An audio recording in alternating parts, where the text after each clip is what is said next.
Is it really? It can't be. It is the last chapter. We have done it, guys. We have done it. I really want to see what the author did for a genius strike at this last special chapter. I am not impressed. The story is not long enough. It is not representing the size of my D. Only this one last chapter. Chapter 12. Rage Quit. You learned how to internet? Apple asked fearfully into Twilight's unblinking eyes. Oh, I learned how to internet, all right, she replied, setting the scared filly down. She turned back to her screen and began clicking on the mouse furiously again.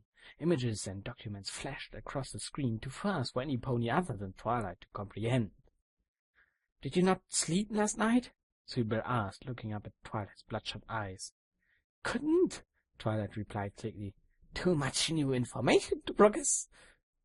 She quickly clicked on a string of letters and it brought up a page with a picture of cats. All the pictures were captioned with poorly worded phrases, and Twilight laughed as she scrolled through the page.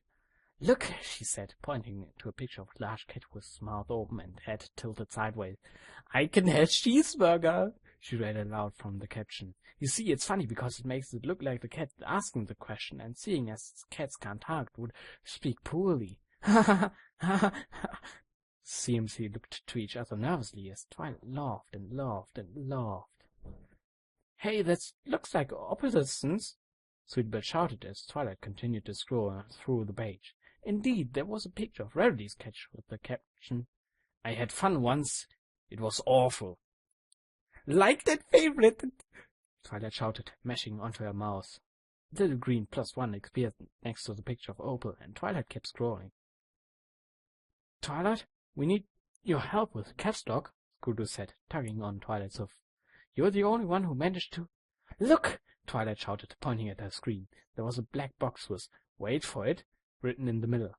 The filly stared at the box for a few moments, and just when it appeared nothing was going to happen, a demonic mare's face flashed onto the screen. A loud, high-pitched scream came from the computer speakers, but it could barely be overheard through the actual screams of the CMC. The three terrified fillies closed their eyes and listened as Twilight laughed hysterically. That wasn't funny, Sweetbell shouted. You're acting like CapsLock now. That's not the point, girls, Twilight said gently. What I just did there is called trolling. Is trolling what a troll does? Applebloom asked, opening her eyes. Exactly, Twilight answered. I found the definition on this website right here. She clicked onto a link she'd saved, and CanterlockedDictionary.com popped up. Twilight went to type troll, but saw she didn't recognize the word of the day. Go on, what's a troll? Sweetbell asked.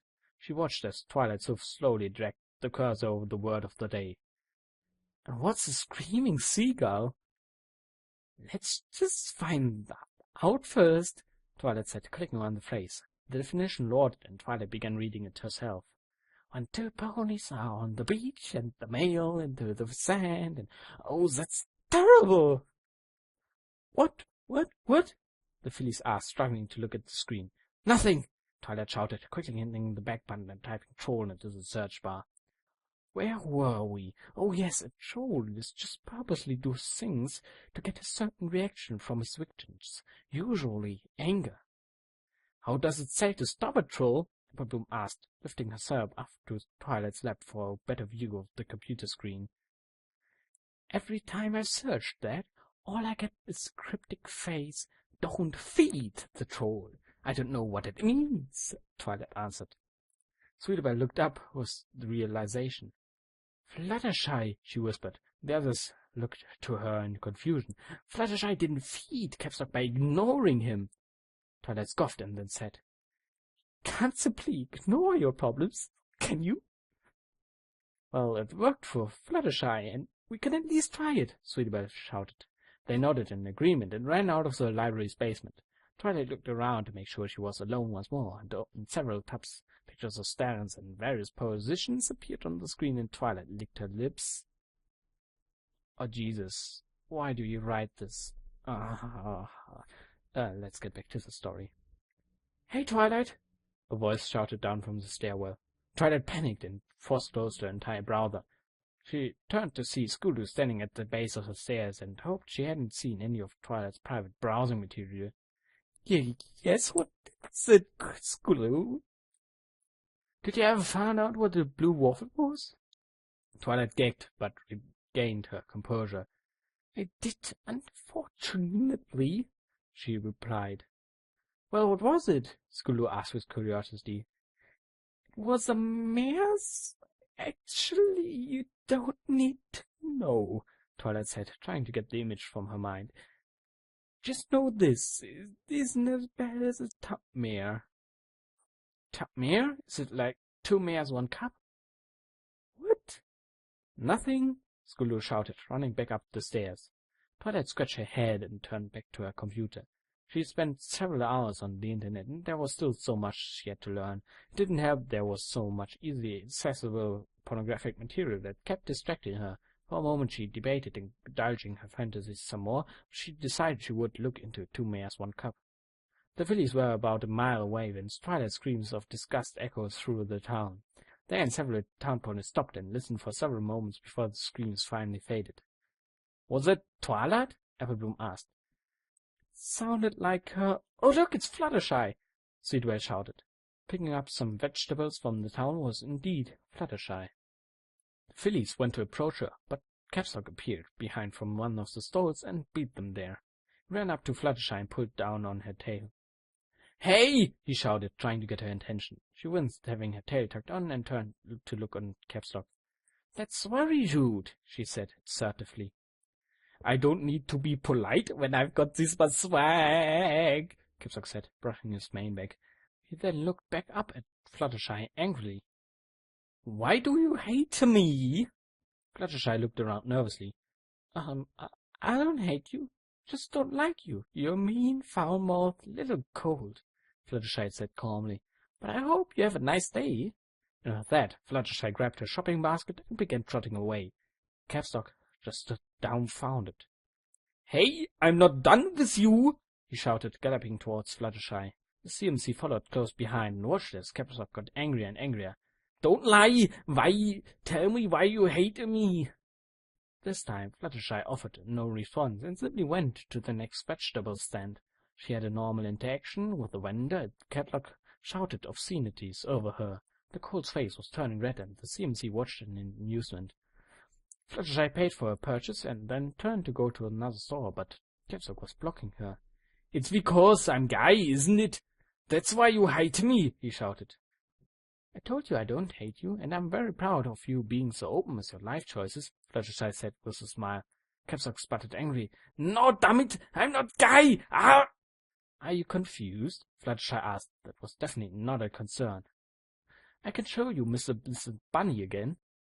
No, I don't want to see 2 rabbits humping, CapsLock shouted. I want to hump you. He began thrusting his paws towards Fluttershy, and she looked into him with one eyebrow raised. Yeah, I want to one of these. Taste my mocho missile, CapsLock shouted. Fluttershy rolled her eyes and walked away from the deviant colt. She'd had enough of this antics, and she felt she fed him more than she should have. CapsLock ground his teeth and stomped on the ground. Of all the easy targets he'd had, why wasn't this one affected? He was just going to cut his losses and find something else to do, but he turned to see Applebloom, Scootaloo, and Sweetybell. What are you looking at? He shouted. The fillies looked at each other and said nothing. Are you deaf? I asked you a question. Still no response. CapsLock narrowed his eyes in realization. Oh, you're gonna be like this piss-colored pony and ignore me? Yep, Applebloom said, sounding almost like a brother. The 3 fillies walked away from CapsLock, hoping he wouldn't follow them. But of course, a few minutes later, they heard. Where are you going? The CMC ignored him. You can't ignore me forever, CapsLock shouted. Well, it was a long time, and even CapsLock didn't have the patience. His feeble attempts at provoking the ponies eventually gave way straight up screaming. He refused to acknowledge his presence as they went about their daily businesses, and he quickly went to look for other targets. Soon, the other ponies of Ponyville learned to just ignore CapsLock, or at least never take anything he said to heart. If not for Dime Tiara, CapsLock likely would have starved to death from the lack of his victims feeding him. Cheerfully allowed them to go back and forth during class, just to see which one of them caved first. It was usually Dime Tiara, but she was learning. After the 2 Mayor One's Cup incident, Twilight decided she'd had enough internet for the rest of eternity and destroyed her computer. There was truly a reason Celestia didn't want her to ever go there. Well, there were many reasons. Lastly, the CMC did not get their cutie marks in counter-trolling, but no matter how difficult it had been, they learned to never feed a troll. Author's note. Thank you all for reading. Your comments have been both helpful and humorous. I hope you enjoyed it, and I hope you can stay on the lookout for the epilogue. In the epilogue, CapsLock goes home defeated for being ignored and decides to play Battle Stallion during his first match in his longtime arch-enemy Sunbat69 and 113337 and Discord Short 420 join the game. No! This story is even more cruel than hell. Why does there have to be an epilogue?